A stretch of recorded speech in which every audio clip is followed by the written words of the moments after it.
നമസ്കാരം. മലയാളി വാർത്ത ആനുകാലികത്തിലേക്ക് സ്വാഗതം. നമസ്കാരം സാർ. നമസ്കാരം സർ, എല്ലാ തവണത്തെയും പോലെ സ്വാതന്ത്ര്യദിന പ്രസംഗം പ്രധാനമന്ത്രിയുടെ നമ്മളൊക്കെ കേൾക്കാറുണ്ട്. പക്ഷേ ഇത്തവണ വളരെ വിശേഷപ്പെട്ട ഒന്നായിരുന്നു. 103 മിനിറ്റോളം നീണ്ടു നിന്ന ആ ഒരു പ്രസംഗം ഒരുപക്ഷെ നമ്മുടെ രാജ്യത്തിന് മാത്രമല്ല മറ്റു പലർക്കും ഇട്ടുള്ളൊരു കൊട്ടുകൂടിയായിരുന്നു. അതിനിടയിൽ പ്രസ്താവിച്ചിട്ടുള്ള പല കാര്യങ്ങളും ഇപ്പോൾ വിമർശനങ്ങളിലേക്കും വിവാദങ്ങളിലേക്കൊക്കെ പോയിരിക്കുകയാണ്. RSSനെ കുറച്ചുകൂടി മഹത്വവൽക്കരിക്കുന്നു എന്നുള്ള തരത്തിൽ ഇപ്പോൾ മുഖ്യമന്ത്രിയും ഇത്തരത്തിൽ അതിനെ വിമർശിച്ചിരിക്കുകയാണ്. RSSനെ മഹത്വവൽക്കരിക്കാൻ വേണ്ടിയിട്ട് മാത്രം പ്രധാനമന്ത്രി സ്വാതന്ത്ര്യദിന പ്രസംഗം ഏറ്റെടുത്തിരിക്കുന്നു എന്നുള്ളത് എന്താണ് ഇതിനെക്കുറിച്ച് പറയുന്നത്? അതായത് 12ാമത് വർഷത്തേക്ക് കിടക്കുന്ന ഇന്ത്യൻ പ്രധാനമന്ത്രി ഇന്ത്യയുടെ 79ാം വയസ്സിലേക്ക് കിടക്കുന്ന ഘട്ടത്തിൽ, സ്വതന്ത്ര ഇന്ത്യ 79ാം വർഷത്തിലേക്ക് കിടക്കുന്ന ഘട്ടത്തിൽ വളരെ വിശദമായ ഒരു പ്രസംഗമാണ് നടത്തിയത്. 103 മിനിറ്റ് കൊണ്ട് 103 വിഷയങ്ങളെ പറഞ്ഞുള്ളൂ എന്ന് പോലും സംശയിക്കേണ്ട അവസ്ഥയാണ്. കാരണം അത്രയ്ക്ക് വിപുലമായിട്ട് അദ്ദേഹം ഇന്ത്യയെ ബാധിക്കുന്ന പ്രശ്നങ്ങൾ, ഇന്ത്യയിലെ കർഷകർക്ക് ബാധിക്കുന്ന പ്രശ്നങ്ങൾ, സാധാരണക്കാരനെ ബാധിക്കുന്ന പ്രശ്നങ്ങൾ, ഇന്ത്യയുടെ സുരക്ഷ, വിദേശത്തു നിന്നുള്ള കൈകടത്തൽ, പാകിസ്ഥാൻ്റെ ഭീകരവാദം, അതുണ്ട് ഇന്ത്യയിലുണ്ടാക്കുന്ന ക്ഷീണം, മറ്റു കാര്യങ്ങളെല്ലാം അദ്ദേഹം പടപടപടാന്നിങ്ങനെ മിനിറ്റുകൾ കൊണ്ട് പറഞ്ഞുകൊണ്ട് പോകുമായിരുന്നു. അപ്പം അതിനകത്ത് എല്ലാം ഇന്ത്യക്കാരനെയും രോമാഞ്ചം കൊള്ളിക്കുന്ന, ആപാലവൃദ്ധം ജനങ്ങൾക്ക് ആശ്വാസം തോന്നിക്കുന്ന, ഇന്ത്യയുടെ ഭാവി അടുത്ത ഒരു 10 വർഷത്തേക്ക് സുദൃഢമാക്കുന്നതിനുള്ള യുവാക്കൾ അടക്കം വലിയ ഗുണങ്ങൾ കിട്ടുന്ന നിരവധി പ്രഖ്യാപനങ്ങളുണ്ടായി. അതിനകത്ത് 2 കാര്യങ്ങളാണ് ഞാൻ നോക്കിയത്. പ്രതിപക്ഷത്തിന് വീണ് കിട്ടിയ 2 കാര്യങ്ങളേ ഉള്ളൂ. ഒന്ന്, നുഴഞ്ഞ കയറ്റക്കാർ ഇന്ത്യയിൽ വന്ന് ഇന്ത്യയിലെ 146 കോടി വരുന്നതിൽ ദരിദ്രനാരായണന്മാരായുള്ളവരുടെ ഭക്ഷണം അടിച്ചുകൊണ്ട് പോകുന്നു എന്ന് പറഞ്ഞ ഒരു സ്റ്റേറ്റ്മെൻറ്റ്. ആ സ്റ്റേറ്റ്മെൻറ്റ് അദ്ദേഹം പറയാൻ കാരണം ഇന്ത്യയിൽ വിദേശികൾ വോട്ടേഴ്സ് ലിസ്റ്റിൽ ഉൾപ്പെടുന്നു എന്നുള്ളതാണ്. അത് അദ്ദേഹം 1980 വന്ന സോണിയാഗാന്ധിയെ ഉൾപ്പെടുത്തിയാണ് പറയുന്നത്. ഇന്ന് വന്ന് നിൽക്കുന്നത് 2 കോടിയിലാണെന്നാണ്. ഇപ്പോൾ പ്രതിപക്ഷം ഇലക്ഷൻ കമ്മീഷനെതിരെ സുപ്രീം കോടതിയിലേക്കൊക്കെ സമീപിച്ചിരിക്കുന്നത് എന്തിനാണ്? 65 ലക്ഷം വോട്ടർമാരെ വെട്ടിക്കളഞ്ഞു എന്ന് പറഞ്ഞിട്ടാണ്. മോദി അതിനേക്കാൾ വലിയൊരു കാര്യം പറഞ്ഞിരിക്കുന്നത് ഇന്ത്യയിൽ ഒരുപാട് നുഴഞ്ഞുകയറ്റക്കാരുണ്ട്. അപ്പോൾ അത് മമതാ ബാനർജി കൊണ്ടിരിക്കുകയാണ്. മമതാ ബാനർജിക്ക് എന്തുകൊണ്ടാണ് കൊണ്ടത്? ഒറ്റ കാരണമേ ഉള്ളൂ, 2 കോടിയോളം വരുന്ന ഇത്തരത്തിൽ നുഴഞ്ഞു കയറി ഇവിടെ വോട്ടേഴ്സ് ലിസ്റ്റിൽ പേര് സ്ഥാപിച്ചവരെ വെട്ടിക്കളയും. ഇതിൻ്റെ തുടക്കം ബീഹാറിൽ തുടങ്ങിയതിനോട് കൂടിയാണ് രാഹുൽ ഗാന്ധി മഹാദേവപുരത്തെ ഒരു കണക്ക് കൊടുത്തുകൊണ്ട് വന്നത്. ഇന്ത്യ മുഴുവൻ കുഴപ്പത്തിലാണ്, ഇന്ത്യ മുഴുവൻ ഇത്തരത്തിലുള്ള അനധികൃത വോട്ടർമാരുടെ ഒരു മാലപ്പടക്കമാണ് കാണാൻ പോകുന്നത്, കണ്ടുകൊണ്ടിരിക്കുന്നത്. ഈ സർക്കാർ ഇവിടെ നിൽക്കാൻ പാടില്ല, അധികാരത്തിൽ വരില്ല, താഴെ ഇറങ്ങേണ്ടതാണ്, 10-35 സീറ്റുകൾ ഇങ്ങനെ ചുളുവിൽ ഒപ്പിച്ചതാണ്, ഇതെല്ലാം നോക്കിക്കഴിഞ്ഞാൽ ഇത് താഴെ പോകേണ്ടതും ഞാൻ മുകളിൽ കയറേണ്ടതുമാണെന്നാണ് അദ്ദേഹം പറഞ്ഞു വയ്ക്കുന്നത്. അപ്പോൾ അതിനെല്ലാത്തിനും കൊണ്ടുള്ള ഒരു മറുപടിയാണ് നരേന്ദ്രമോദിയുടെ ഇന്നലത്തെ പ്രസംഗം. ആ പ്രസംഗത്തിൽ അദ്ദേഹം രാജ്യം നേരിടുന്ന ബുദ്ധിമുട്ടുകളെ കുറിച്ച് പറഞ്ഞു. പിന്നെ അദ്ദേഹം ആദ്യം പറഞ്ഞത് രക്തം ഒഴുകുന്നിടത്തോളം കാലം, ഭാരതീയന്റെ രക്തം ഒഴുകിക്കൊണ്ടിരിക്കുന്നിടത്തോളം കാലം ജലം വിട്ടുതരുന്ന പ്രശ്നമില്ല, ജലം ഒഴുകാൻ സമ്മതിക്കില്ല. ഇത് പറയാൻ എന്താ കാരണം എന്നറിയാമോ? അമേരിക്കയും ഉൾപ്പെടെ പാകിസ്ഥാനോട് പറഞ്ഞിരിക്കുകയാണ് വെള്ളം കിട്ടുന്നില്ലേ എന്ന് കരഞ്ഞോളാൻ പറഞ്ഞിരിക്കുകയാണ്. അപ്പം അത് ലോക മനസ്സാക്ഷിയുടെ ഹൃദയത്തിൽ തട്ടുന്നൊരു സാധനമാണ് അല്ലേ? കാരണം ഒരു രാജ്യത്തിന് വെള്ളം കൊടുക്കുന്നില്ല, പാവങ്ങൾ വെള്ളം കുടിക്കാതെ മരിക്കും എന്ന് പറഞ്ഞാൽ, നമ്മൾ ഹമാസിൻ്റെ വിഷയം അറിയാം. ഹമാസിനെ പലർക്കും എതിർപ്പായിരുന്നു, അവരുടെ പ്രശ്നങ്ങളുള്ളതിനെയൊക്കെ എതിർപ്പായിരുന്നു. പക്ഷേ കുട്ടികളടക്കം പട്ടിണിയിലേക്ക് മരിക്കുന്നു പറഞ്ഞപ്പോൾ ആകെ ട്രെൻഡ് മാറി.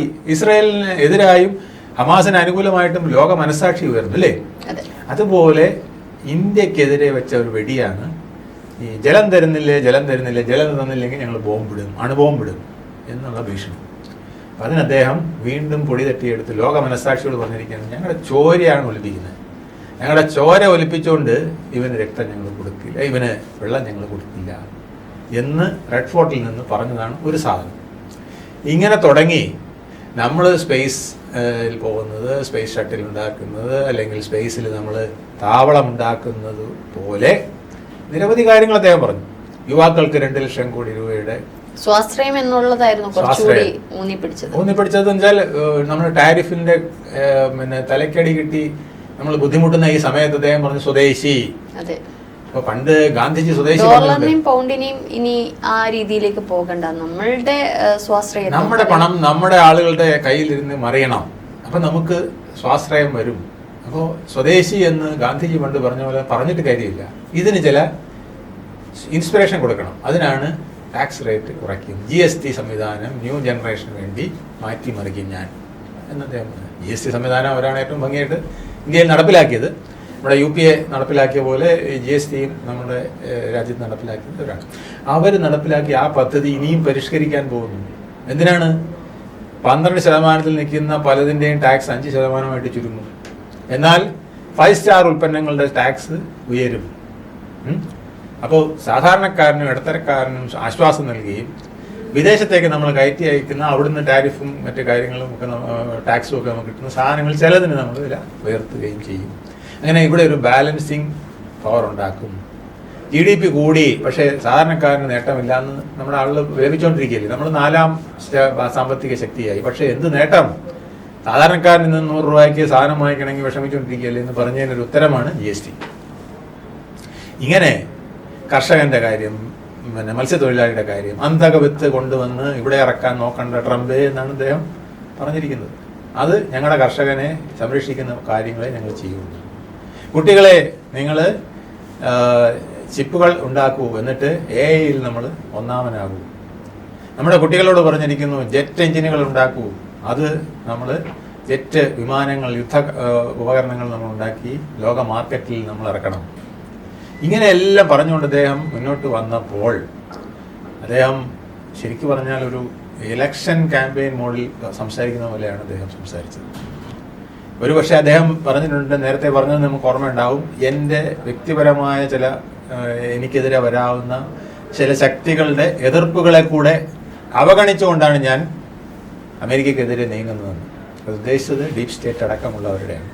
ഡീപ് സ്റ്റേറ്റ് അടക്കം തന്നെ അട്ടിമറിക്കാൻ ശ്രമിച്ചാൽ അതിന് ഞാൻ നിന്നു കൊടുക്കില്ല എന്നുള്ള മെസ്സേജാണ്. അതായത് കുറെ കൂടെ വ്യക്തമായിട്ട് അദ്ദേഹം പറഞ്ഞാൽ 240 സീറ്റ് BJPക്കുള്ളിടത്ത് 31 സീറ്റ് മറ്റു പാർട്ടികളെ കൊണ്ട് നിലനിർത്തുന്നത് ആയിരക്കണക്കിന് കോടികൾ കൊടുത്ത് ഈ 31 മാറ്റിയാലും ഞാൻ വകവയ്ക്കില്ല. ഞാൻ ഇന്നത്തെ ഇന്ത്യൻ ജനതയുടെ മുഴുവൻ സംരക്ഷണത്തിനുള്ള പദ്ധതികൾ 10 വർഷത്തേക്ക് തയ്യാറാക്കിക്കൊണ്ടിരിക്കുകയാണ്. ഞാൻ താഴെ ഇറങ്ങിയോ മാറ്റം വരുത്തുകയോ ചെയ്താൽ തീർച്ചയായിട്ടും 400 സീറ്റ് എന്നുള്ള പദ്ധതിയിലേക്ക് ഞാൻ തിരിച്ചു വരുമെന്ന് ഇവിടുത്തെ പ്രതിപക്ഷത്തിനും കൂടെ ഒരു മെസ്സേജ് കൊടുത്തിരിക്കുകയാണ്. അതുകൊണ്ടാണ് അദ്ദേഹം പറഞ്ഞത് RSS ഒരു വലിയ സംഘടനയാണെന്നും RSS ഒരു സേവക സംഘടനയാണെന്നും RSSനെ അദ്ദേഹം പ്രകീർത്തിക്കുമ്പോൾ RSSന്റെ സേവനം കൂടി എനിക്ക് വേണമെന്നാണ് അദ്ദേഹം പറഞ്ഞത്. അദ്ദേഹം ഒരു കാര്യം വ്യക്തമാക്കിയിട്ടുണ്ട്, ഇന്ത്യയിൽ ഒരു ഇലക്ഷൻ എപ്പോഴെങ്കിലും ഉണ്ടാകുന്നെങ്കിൽ ഇനി ഇന്ത്യയിലെ വോട്ടർമാരെ മുഴുവൻ ഒപ്പം നിർത്താനുള്ള ഒരു സംവിധാനം ഞാൻ ഉണ്ടായിക്കൊണ്ടിരിക്കുകയാണെന്നുള്ളതും കൂടെയാണ്. അപ്പോൾ അതിനാണ് അദ്ദേഹം ഇത് പറഞ്ഞത്. അപ്പോൾ പ്രതിപക്ഷത്തിന് അതൊരു ആയുധമായി. മറ്റേത് മമത അടക്കമുള്ളവർക്ക് എതിർക്കാനായിട്ട് നുഴഞ്ഞുകയറ്റക്കാരെ 2 കോടിയോളം വരുന്ന നുഴഞ്ഞുകയറ്റക്കാരിവിടെ ഉണ്ട്, അവർ വോട്ടേഴ്സ് ലിസ്റ്റിലേക്ക് കയറിയിരിപ്പുണ്ട് എന്ന് പറഞ്ഞുകൊണ്ട് ഇങ്ങനെ പറഞ്ഞു വന്നപ്പോൾ അദ്ദേഹം RSSന്റെ സപ്പോർട്ടും കൂടെ തേടുകയാണ് ഉണ്ടായത്. പക്ഷെ എന്ത് തന്നെ പറഞ്ഞാലും നമുക്കറിയാം, സ്വാതന്ത്ര്യദിന സന്ദേശം നമ്മുടെ പ്രധാനമന്ത്രി നൽകുമ്പോൾ അവിടെ ഒരു രാഷ്ട്രീയ ചുവ പാടില്ല. പക്ഷെ ഇവിടെ ഒരു രാഷ്ട്രീയ ചുവ വന്നിട്ടുണ്ടോ എന്നുള്ളതാണ്. ഇപ്പോൾ മുഖ്യമന്ത്രിയും അത് ഏറ്റുപറയുമ്പോൾ നമുക്കറിയാം RSS എന്നൊരു സംഘടന ഒരു പക്ഷേ നമ്മുടെ രാഷ്ട്രപിതാവ് അതുമായി ബന്ധപ്പെട്ടൊക്കെ വരുമ്പോൾ RSS എന്നൊരു സംഘടന അത്തരത്തിൽ നിരോധിക്കപ്പെടേണ്ടുന്ന ഒരു കാലഘട്ടം അന്നുണ്ടായിരുന്നു. അതിൽ നിന്നാണ് ഇന്ന് BJPയുടെ ഭാഗമായത്. അപ്പോൾ അതൊരു രാഷ്ട്രീയവൽക്കരണം അല്ലെങ്കിൽ രാഷ്ട്രീയ രീതിയിലേക്ക് ചായ്വിലേക്ക് പോകുമ്പോൾ സ്വാതന്ത്ര്യദിന സന്ദേശം ഇത്തരത്തിലാണോ കൊടുക്കേണ്ടത്? സ്വാതന്ത്ര്യദിന സന്ദേശത്തിൽ അദ്ദേഹം മറ്റൊന്നും പറഞ്ഞിട്ടില്ല. അവർ സേവകരാണ്, അവരുടെ 100-ാം വർഷം ആഘോഷിക്കുന്ന സമയത്ത് അവർ സേവകരാണ് എന്ന് പറഞ്ഞൊരു തലോടൽ മാത്രമാണ് അദ്ദേഹം നടത്തിയത്. തലോടൽ മതിയല്ലോ. ആ ഒരു തലോടൽ കൊണ്ട് അദ്ദേഹം ഉദ്ദേശിക്കുന്നത് ഇന്ത്യയിൽ ഇന്ന് ഏറ്റവും വലിയ ഒരു സംഘടനയായിട്ട് നിൽക്കുന്നത് RSS ആണ്. ഒരുപക്ഷെ ലോകത്തെ ഏറ്റവും വലിയ ഒരു സംഘടന RSS ആണ്, അല്ലേ? ആ സംഘടനയുടെ ഓരോ പ്രവർത്തകനും ഇന്ത്യയുടെ ക്രിയേറ്റീവായിട്ടുള്ള പ്രവർത്തനത്തിലേക്ക് വരണം എന്നുകൂടിയുള്ളൊരു മെസ്സേജാണത്. ഇന്ന് തിരിച്ചും വായിക്കാം.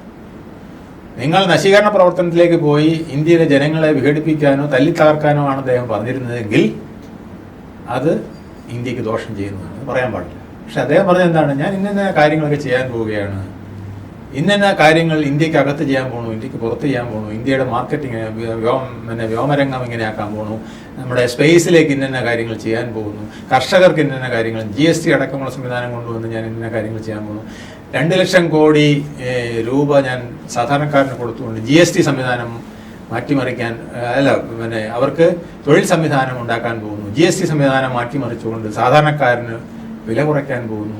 ഇങ്ങനെയൊക്കെ പറയുമ്പോൾ അദ്ദേഹം RSSനോടും പറയുന്നത് തന്നെയാണ്, ഇത്തരമുള്ള പ്രവർത്തനങ്ങളിൽ ഒരു നല്ല പങ്കാളിത്തം നിങ്ങളും വഹിക്കണം എന്നൊരു മെസ്സേജും കൂടെ ആണ് എന്ന് ധരിക്കാൻ കഴിയുന്നില്ല എന്നുള്ളതാണ്. പറഞ്ഞതുപോലെ സ്വാതന്ത്ര്യദിന സന്ദേശത്തിൽ അത്തരത്തിലുള്ള ഒരു മെസ്സേജ് RSSനെ ഒന്ന് ഉന്നയിച്ചു. അത് നമുക്ക് ക്ഷമിച്ചാലും കേന്ദ്ര പെട്രോളിയം മന്ത്രാലയത്തിന്റെ സ്വാതന്ത്ര്യദിന ആശംസാ കാർഡിൽ മഹാത്മാഗാന്ധിയുടെ മുകളിൽ സവർക്കറുടെ ഫോട്ടോ വെച്ചതുമായി ബന്ധപ്പെട്ട ഒരു വിമർശനം വരുന്നുണ്ട്. അപ്പൊ ഇത്തരത്തിൽ പല കാര്യങ്ങളിലും RSSനെ ചേർക്കുമ്പോൾ നമുക്കറിയാം BJP ഇപ്പോൾ നമ്മുടെ കേരളത്തിൽ പോലും ഒരു എന്താ പറയുക മതവിശ്വാസികൾക്ക് അതീതമായി മതവിശ്വാസത്തിന് അതീതമായി BJP ഈസിക്കൽ ടു ഹിന്ദു എന്നുള്ളൊരു ആ വിശ്വാസത്തിന് അതീതമായിട്ട് എല്ലാ മതത്തിൽപ്പെട്ടവരും BJPയിലേക്ക് ആകർഷിച്ചുകൊണ്ടിരിക്കുന്ന ഒരു സന്ദർഭമാണ്. ഒരു പക്ഷേ ഈ ഇന്ത്യ പാക് സംഘർഷത്തിലെ ഓപ്പറേഷൻ സിന്ദൂർ ഉൾപ്പെടെ മോദിയിലുള്ള ഒരു ഫാൻസ് ഒരു ആരാധനയായിരിക്കാം BJPയിലോട് ഇത്തരത്തിൽ യുവാക്കളെ ഉൾപ്പെടെ ആകർഷിക്കാൻ സാധ്യത. ഈ ഒരു സന്ദർഭത്തിൽ ഛത്തീസ്ഗഡ് വിഷയത്തിൽ കുറച്ച് താഴേക്ക് BJPക്ക് വരേണ്ടി വന്നു. കാരണം പഴയ BJP പഴയ സ്വഭാവം എടുത്തു എന്നുള്ള രീതിയിൽ ഒരു കാലത്തും വർഗീയത വിട്ടു മാറില്ല എന്നുള്ള നിലപാടില്ല. അപ്പൊ ഈ ഒരു പ്രസംഗം വീണ്ടും അതിലേക്ക് തന്നെയല്ലേ നയിക്കുന്നത്? BJP ഒരു വർഗീയ പാർട്ടിയാണ് എന്നുള്ള തരത്തിലേക്ക് പോകുമ്പോൾ അത് BJPക്ക് തന്നെയല്ലേ ഒരു മോശം ഇതായിട്ട് വരുന്നത്? ഇന്ത്യയിലെ നോർത്ത് ഇന്ത്യയിൽ ഞാൻ ഒരുപാട് യാത്ര ചെയ്യുകയും ഒരുപാട് അവിടുത്തെ സംഘടനകളുമായി ബന്ധപ്പെട്ട് പ്രവർത്തിക്കുകയും ചെയ്തിട്ടുള്ള ഒരാളാണ്. നോർത്ത് ഇന്ത്യയിൽ അവർ പരാതി പറയുന്നത് കോൺഗ്രസ് മുസ്ലിം ലീഗായി മാറിയെന്നാണ്. കാരണം കോൺഗ്രസ് ആ ഒരു എലിമെന്റ് എടുക്കുന്നുണ്ട്. അതുപോലെ തന്നെ BJPയും ഒരു ഹിന്ദുത്വ എലിമെന്റ് എടുക്കുന്നുണ്ട്. സത്യമാണ്, ആ എലിമെന്റ് എടുക്കുന്നത് അധികമാകാൻ പാടില്ല. അധികമായാൽ അമൃതം വിഷം എന്ന് പറഞ്ഞ പോലെയാണ്. അത് RSSകാർക്കും അറിയാമെന്നാണ് എനിക്ക് തോന്നുന്നത്. കാരണം ഇന്ത്യയിൽ 28 കോടി മുസ്ലിങ്ങളുണ്ട്. ഇവരെ ഇവിടുന്ന് തുരത്തിയോ ഇവരുടെ ശബ്ദം ഒതുക്കിയോ അല്ലെങ്കിൽ മറ്റ് പിന്നോക്കക്കാർ ഉൾപ്പെടെ വേണമെങ്കിൽ ഒരു 30% പറഞ്ഞോളൂ, ആ 30 കോടി വരുന്ന അവരുടെ ശബ്ദം താഴ്ത്തിയോ നമുക്ക് ഭരിക്കാൻ പറ്റില്ല എന്നുള്ളത് RSSന് നല്ലപോലെ അറിയാമെന്നാണ് അവരുടെ പല പ്രസ്താവനകളിൽ നിന്ന് ഞാൻ മനസ്സിലാക്കിയത്. കാരണം ഇതൊരു കൺട്രോളിങ് ബാലൻസിങ് സിസ്റ്റത്തിലേക്ക് പോയില്ലെങ്കിൽ ഇന്ത്യ തകർന്നു പോകും. ഇന്ത്യയിൽ എല്ലാവർക്കും ഒരു ഇടം വേണം, എല്ലാവർക്കും ഒരു സംരക്ഷണം വേണം, എല്ലാവരുടെയും ആരാധനയും എല്ലാവരുടെയും ദിനചര്യകളും എല്ലാവരുടെയും ചിട്ടകളും അവനവൻ്റെ മനസ്സിനൊത്ത് വിശ്വാസങ്ങൾക്കൊത്ത് പ്രവർത്തിക്കാനുള്ള സാഹചര്യം വേണം എന്ന നിലയിലേക്ക് മോഹൻ ഭഗവത് അടക്കം മാറിയിട്ടുണ്ട് എന്നുള്ളതാണ് അവരുടെ പല നീക്കങ്ങളും കാണിക്കുന്നത്. ഒരു ഉദാഹരണം ഞാൻ പറഞ്ഞുതരാം. നമ്മൾ മുമ്പ് കണ്ടതാണ്, ഒരു മാസം പോലും ആയില്ല, ഇമാമുമാരുടെ ഓൾ ഇന്ത്യ ഓർഗനൈസേഷൻ്റെ ഒരു മീറ്റിംഗ് മോഹൻ ഭഗവത് വിളിച്ചു കൂട്ടുകയുണ്ടായി. നമ്മൾ അതിശയിച്ചു പോകും. എന്നിട്ട് അദ്ദേഹം പറഞ്ഞത് ഒറ്റ കാര്യമാണ്, നമുക്ക് സുരക്ഷിതമായും സംരക്ഷിതമായും ഈ ഇന്ത്യയെ നിലനിർത്തണം. അതുകൊണ്ട് ഇന്ത്യയിലെ മുസ്ലിങ്ങൾ അവരുടെ ആചാരപ്രകാരം തന്നെ ജീവിച്ചോട്ടെ, പക്ഷേ ഇന്ത്യയുടെ മുഖ്യധാരയിലേക്ക് വരികയും മറ്റ് രാഷ്ട്രങ്ങളെയും മറ്റ് രാഷ്ട്രത്തെ ഭീകര സംഘടനകളെയും ഒക്കെ സപ്പോർട്ട് ചെയ്യുന്നത് നിർത്തിയിട്ട് ഇന്ത്യക്ക് സപ്പോർട്ട് തരണം, എന്നിട്ട് നമുക്ക് എല്ലാവർക്കും ഒന്നിച്ച് ജീവിക്കാനുള്ള ഒരു സാഹചര്യം ഒരുക്കണം എന്നാണ് അദ്ദേഹം പറഞ്ഞത്. തീർച്ചയായിട്ടും അദ്ദേഹം പറഞ്ഞ വലിയൊരു സന്ദേശവും കാര്യവും തന്നെയാണ്, ഏറ്റവും വലിയ. കാരണം ഇപ്പോൾ നമുക്കറിയാം പല ഓപ്പറേഷൻ സിന്ദൂർ അടക്കം നമ്മുടെ രാജ്യത്ത് വന്നപ്പോൾ ഇതിലെ പല പാകിസ്ഥാനികളെ നമുക്ക് കാണാൻ സാധിച്ചു. നമ്മുടെ രാജ്യത്ത് നിന്നുകൊണ്ട് നമ്മളെ ഒറ്റ കൊടുക്കുന്ന പല പാകിസ്ഥാനികളെ നമുക്ക് കാണാൻ സാധിച്ചു എന്നുള്ളത്. ജ്യോതി മൽഹോത്ര ഹിന്ദുവാണ്, പക്ഷേ ഈ പറയുന്നത് നമ്മൾ പാകിസ്ഥാനി എന്ന് തന്നെ വിളിക്കേണ്ടി വരില്ല. പ്രവൃത്തിയല്ലേ ചെയ്തേക്കുന്നത്. അത് ഒരു മതത്തിൽ മാത്രമല്ല, എല്ലാ മതത്തിലും തീവ്രവാദികൾ അവരുടെ ലൈന് മാറ്റിയിട്ടുണ്ട്. അതായത് മുസ്ലിം നാമധാരികൾ സ്പൈ ആയിട്ട് വരാൻ പാടില്ല എന്നൊരു മെസ്സേജ് ISI ഇപ്പോൾ എടുത്തിട്ടുണ്ട്. അവരിപ്പോ ഹിന്ദു കാശ് കൊടുത്താൽ ഇന്ത്യയിൽ പലരെയും കിട്ടുമല്ലോ. ഇന്ത്യ ഒറ്റ കൊടുക്കാൻ കാശ് കൊടുത്താൽ ഒത്തിരി പേരെ കിട്ടും, ഹിന്ദുവിനെ കിട്ടും, അതിലെ ഏറ്റവും കൂടിയവനെ കിട്ടും. അതിനൊന്നും ഇപ്പൊ ഇന്ത്യയിൽ വിഷമമില്ല. പണം കൊടുത്ത് ആളെ എടുക്കാൻ കഴിയുന്ന സംവിധാനം ഇന്ത്യയിലുണ്ട്. അപ്പൊ അതൊക്കെ നമുക്ക് മാറണമെങ്കിൽ ദേശഭക്തി ആവശ്യമാണ്. അതുപോലെ തന്നെ അത് ഹിന്ദുവിൽ മാത്രമല്ല, മുസ്ലിമിലും ക്രിസ്ത്യാനിയിലും എല്ലാം ദേശഭക്തി വരണം എന്നുള്ളതാണ് RSSന്റെ ലൈൻ. അപ്പൊ അവർ കുറെ മാറിയിട്ടുണ്ട് എന്നുള്ളതാണ് ആ മെസ്സേജുകൾ സൂചിപ്പിക്കുന്നത്.